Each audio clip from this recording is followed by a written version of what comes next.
Hi, I'm Jonathan Strauss, and I'm going to be your instructor for French 617. And French 617 will teach you how to read French with the aid of a dictionary by yourself. And this means that, especially if you take 618 also, which is the continuing course after 617, you will be able to read basically anything in French with the aid of a dictionary. There are some texts that are going to be more complicated, say Renaissance, Rabelais, or Montaigne are going to be a little tricky, even after these courses. Some symbolist poets like Stéphane Mallarmé are going to be still pretty rough sledding. But for the most part, you're going to be equipped to read pretty much anything. And France has an amazing literary tradition. And also a scientific tradition and a philosophical tradition. All these things are going to be opened up to you in a way they weren't before.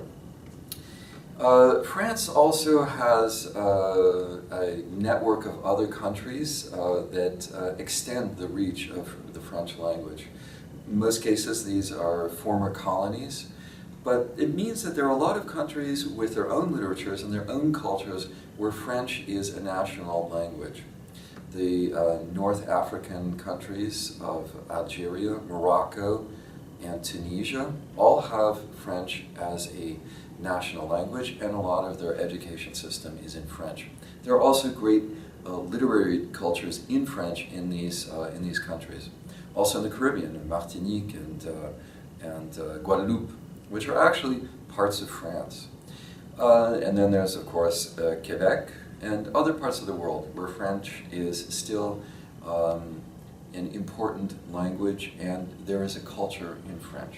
So this is opening up a lot to you in a lot of different countries, in not just France, but in Europe, but in lots of other places in the world. A couple of things that I want to point out to you about this course. Obviously, it's online. This is kind of an experiment for us. This is our first time doing this. There are going to be three key elements to the course in this version. One is the syllabus. You're absolutely going to have to look over that. The second is the online classroom. That's the place on the NICA site where you should go directly. Basically everything comes out of that.